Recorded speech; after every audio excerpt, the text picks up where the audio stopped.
pada tahun 1984, Indonesia mendapatkan penghargaan sebagai negara yang berswasembada beras. Pencapaian ini dengan bangga diakui sebagai akibat penerapan teknologi tinggi dalam bidang pertanian yang disebut sebagai revolusi hijau.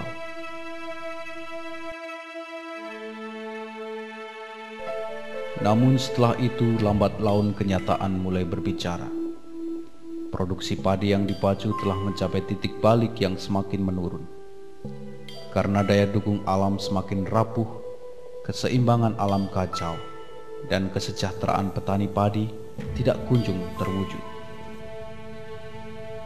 Dan pada akhirnya, cara pikir pragmatis yang ditumpangi kepentingan teknologi rekayasa yang mengabaikan keseimbangan alam telah mengantarkan kita pada gerbang panjang kesengsaraan.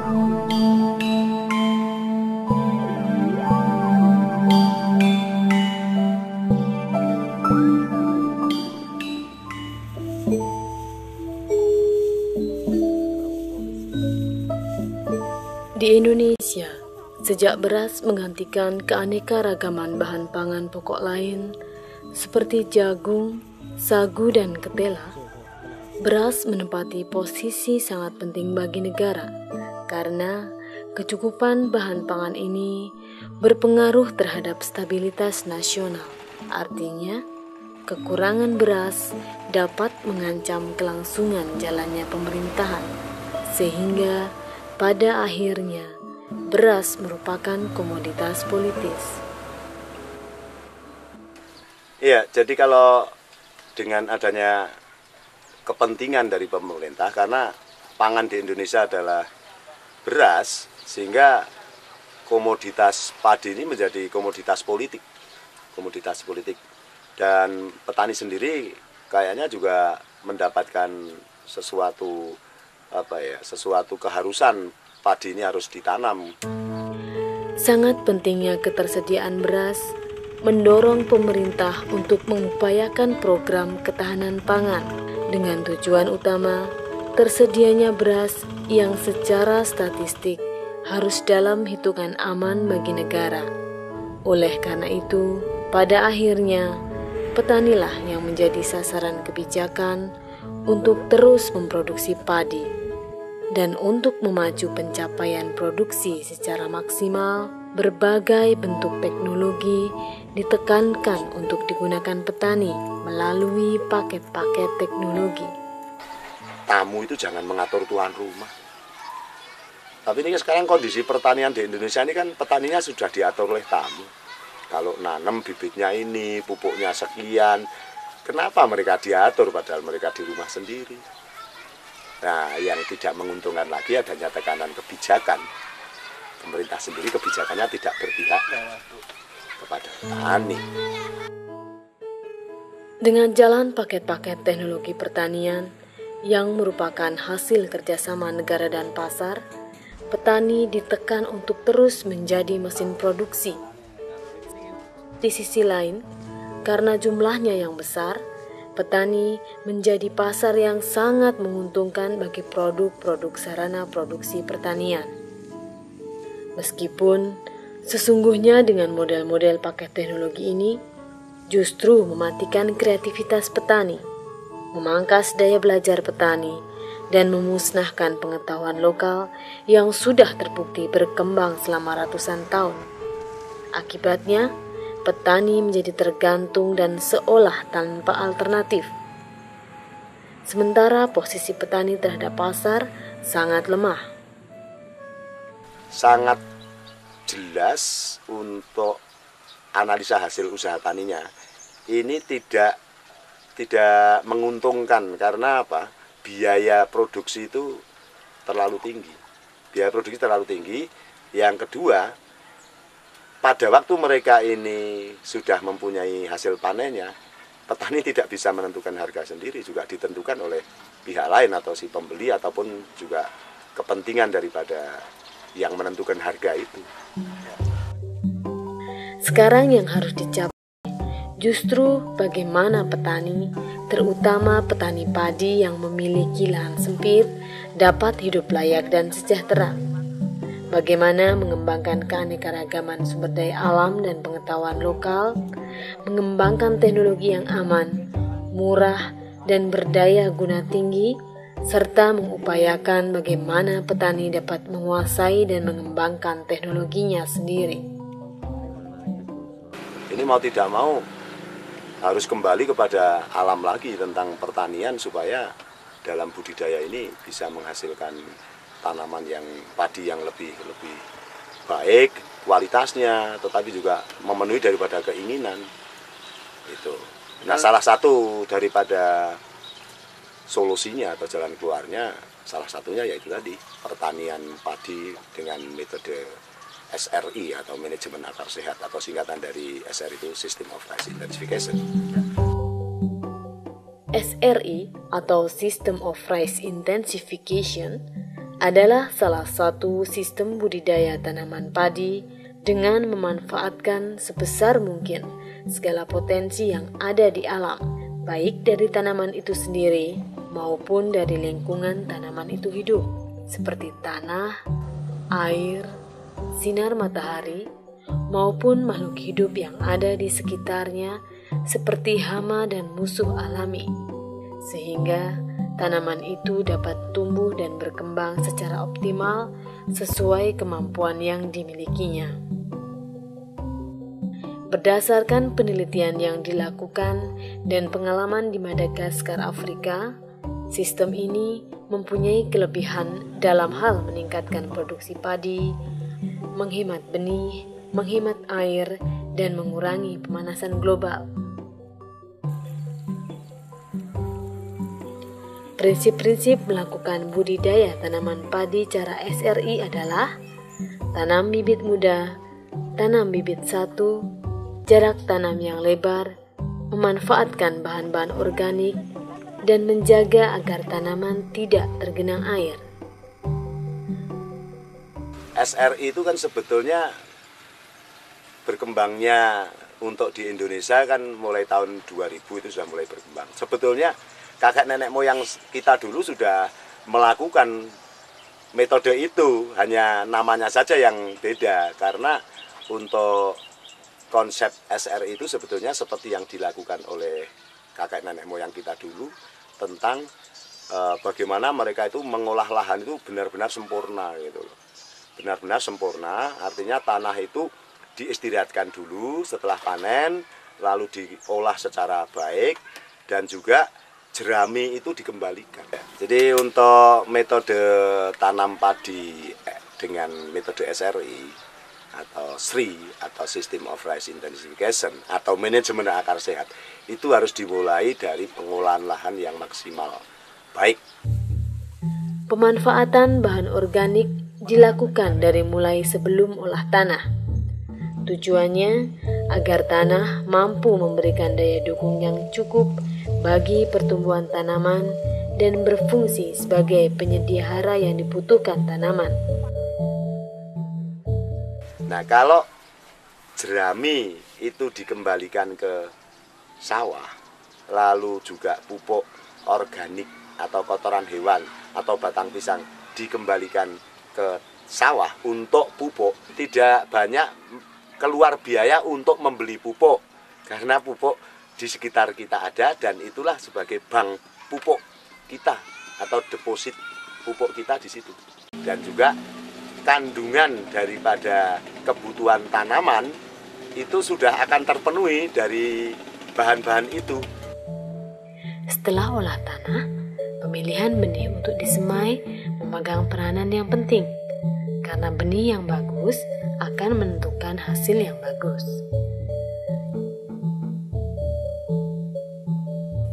Benih dari hasil panen petani dapat digunakan menjadi bibit kembali apabila merupakan galur murni atau bukan hibrid, karena bibit hibrida akan mengalami perubahan sifat pada keturunan berikutnya. Dengan cara ini, petani tidak harus selalu membeli bibit setiap kali tanam. Hanya saja perlu dilakukan langkah seleksi dengan baik, terutama bibit harus diambil dari panen yang unggul tua dan berisi. Untuk mengetahui apakah padi itu berisi penuh atau setengah, dapat diseleksi dengan teknik perendaman. Gabah yang tenggelam merupakan gabah yang berisi. Namun, jika hanya menggunakan air biasa, gabah yang berisi setengah juga ikut tenggelam. Maka, untuk lebih selektif, digunakan air yang mengandung garam. Nah, bagaimana cara memilih gabah yang bernas? Ya mesti harus kita rendam. Kalau ingin mendapatkan yang kualitas, itu air yang untuk merendam itu dikasih garam. Dikasih garam dengan testernya telur ayam yang masih mentah. Sampai telur ayam itu mengapung. Nah, kalau telur ayam itu sudah mengapung, telurnya diambil, lalu gabahnya tadi dimasukkan. Ini akan secara otomatis apabila ada gabah yang berasnya tidak penuh, ini akan mengapung. Pasti. Nah, yang tenggelam itu yang kita pakai. Nah, yang tenggelam itu setelah kita ambil segera dicuci dengan air yang dingin, bukan air garam. Sehingga tidak tercemari oleh kadar garam tadi. Sebab kalau masih tercemari kadar garam nanti sulit tumbuh. Selanjutnya adalah pembibitan. Untuk memudahkan mendapatkan bibit yang bisa ditanam muda, dapat digunakan dengan banyak cara. Intinya, bagaimana bibit dapat dengan mudah dipindahkan dari persemaian ke penanaman pada umur muda, yaitu antara 7 sampai 14 hari. Bisa menggunakan besek, bisa menggunakan nampan istilahnya, atau papan. Caranya, papan itu kita beri tanah dengan pupuk kandang perbandingan 1:1. Nah, setelah gabah yang kita rendam dan kita tiriskan tadi sudah ada tanda-tanda untuk gondok atau keluar titik putih, nah itu kita tebarkan di atas nampan atau besek itu, dan setelah itu kita diamkan sampai nanti tumbuh daun 4 baru siap ditanam. Ada cara kedua. Nah, cara yang kedua itu tidak di nampan juga bisa, tapi bisa di lahan. Seperti kalau menyemai biasa itu, hanya saja gulutan daripada tanah yang untuk menyemai itu di atasnya dikasih gelaran atau dikasih bagor. Nah, itu di atas gundukan itu lalu ditebari tanah dan pupuk kandang yang perbandingan 1:1 tipis saja, 1 cm saja. Nanti baru ditebari bibit yang tadi sudah kita rendam dan sudah kita tiriskan. Dan nanti apabila akan menanam, itu kita bisa memotong. Bisa kita potong dan saknya tadi di bawah sak kita kasih pakai triplek atau pakai kayu atau pakai seng, kita angkat sama juga. Itu cara yang kedua untuk cara pesemaian. Lalu cara penanaman. Pada waktu menanam itu gabahnya masih ada, kita tempelkan saja sehingga membentuk huruf L. L-nya itu adalah yang garis bawah itu gabahnya, yang garis ke atas itu adalah daunnya itu atau batang daripada tanaman padi. Itu kondisi tanaman adalah daun 4. Kenapa kita katakan daun 4? Pada filosofi dikatakan papat tancep atau 4 tanam. Nah, kondisi daun 4 ini mesti kondisi masih tanam muda. Nah, kita tanam dengan dangkal. Kita bisa buktikan untuk cara penanamannya.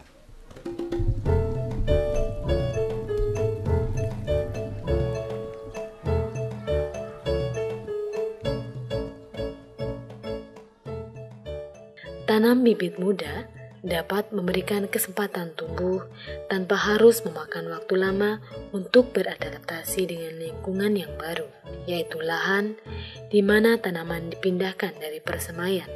Hal ini karena bibit muda masih mempunyai cadangan makanan dari dalam biji. Tanam bibit muda membuat tanaman lebih potensial melahirkan lebih banyak anakan, karena kondisi jarak tanamnya yang lebih lebar daripada ketika di persemaian. Coba kita bandingkan dengan cara bukan SRI.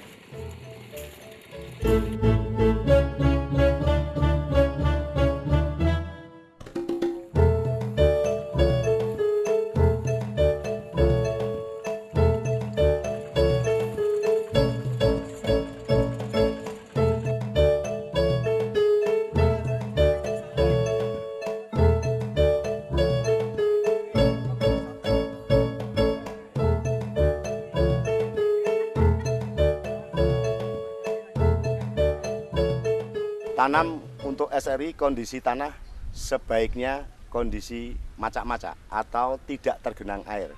Karena untuk tanaman yang masih muda, apabila tergenang air, mereka akan mudah roboh, yang pertama.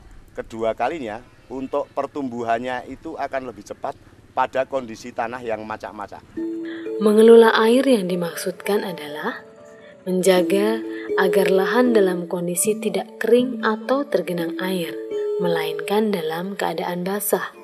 Kondisi semacam ini membantu memperbaiki struktur tanah, membantu aliran oksigen yang banyak ke dalam tanah di sekitar akar, dan mengaktifkan kehidupan dalam tanah. Penanamannya itu harus satu-satu, tanamnya dangkal, lalu jaraknya itu lebar, paling tidak 25 cm. Ketika lebih dari satu batang bibit ditanam secara bersamaan dalam satu lubang, dengan sendirinya akan terjadi persaingan dalam mengambil nutrisi dari dalam tanah, memperoleh sinar matahari, dan pertumbuhan akarnya. Belum lagi kompetisi dengan tanaman padi di sebelahnya atau tanaman lain seperti gulma misalnya.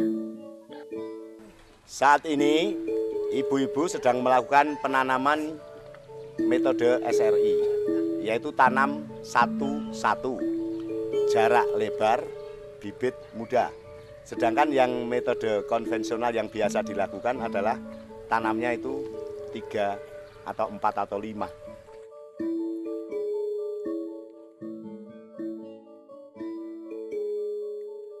Tanam dengan satu-satu dan jarak lebar, secara rasio atau secara ilmiahnya, anaknya kenapa bisa lebih banyak? Karena jarak ini akan dia kuasai oleh satu tanaman. Tapi kalau tanamnya ini lebih dari 1, 3 atau 4, mereka akan juga kompetisi makanannya dimakan untuk banyak orang juga atau banyak tanaman di sini. Kalau satu tetap hanya mereka sendiri. Sehingga anaknya akan lebih banyak itu karena mereka monopoli daerah makanannya sendiri. Beda dengan yang tanamannya lebih dari 1. Menanam tanaman padi dengan jarak tanam yang lebar dimaksudkan untuk memberikan ruang agar akar tumbuh optimal dan tidak saling bersinggungan antara akar tanaman yang satu dengan tanaman yang lain, sehingga akar dapat melakukan fungsinya dengan baik untuk membantu pertumbuhan anakan tanaman. Keunggulan daripada tanam jaraknya lebih lebar, yang pertama dari kesediaan pangan, yang kedua adalah keuntungan daripada pengendalian hama.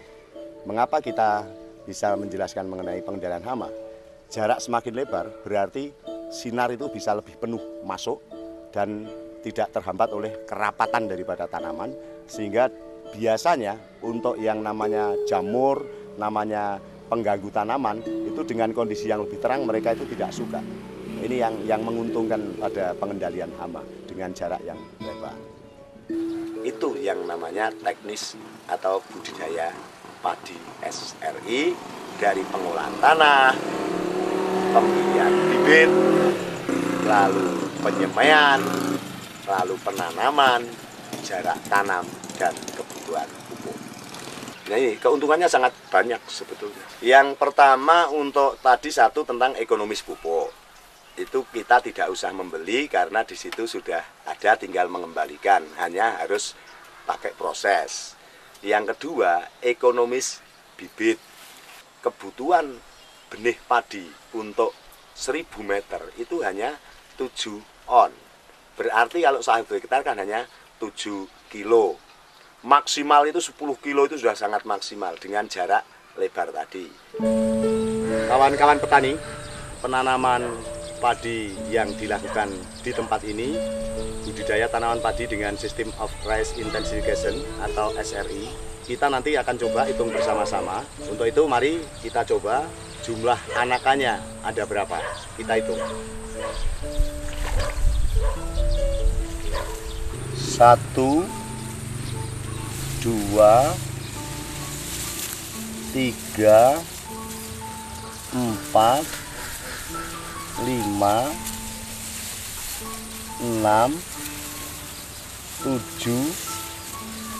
8, 9, 10, 11, 12,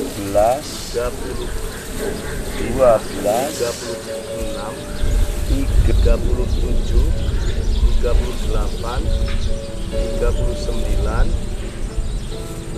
40, 41, 41 anakan daripada tanaman padi yang dibudidayakan dengan cara SRI. Untuk itu kita akan potong dan nanti akan kita bandingkan dengan model tanam padi yang bukan sistem SRI. Karena sistem SRI cara penanamannya satu tancap hanya satu bibit atau satu benih. Yang bukan sistem SRI atau yang biasa ditanam oleh kawan-kawan petani, rata-rata satu tanam lebih dari 2 atau 3. Untuk itu nanti kita akan bandingkan di kotak petak yang lain dan ini akan kita potong.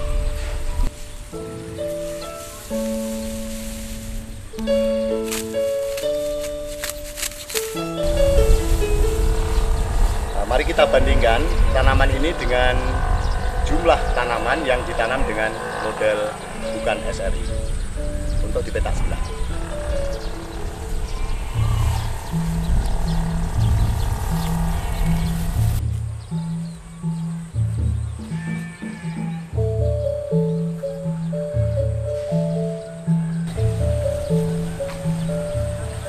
Kawan-kawan petani, kita akan sekarang coba menghitung untuk tanaman padi yang ditanam dengan metode bukan SRI.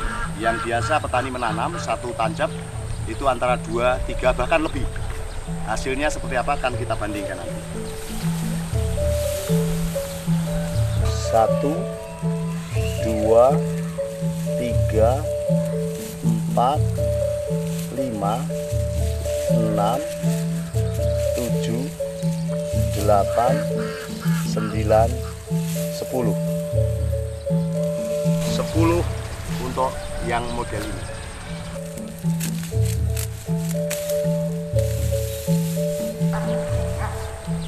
Ini padi yang tanam bukan SRI, jumlahnya 10. Rata-rata. Kita bandingkan dengan yang SRI, jumlahnya sangat beda.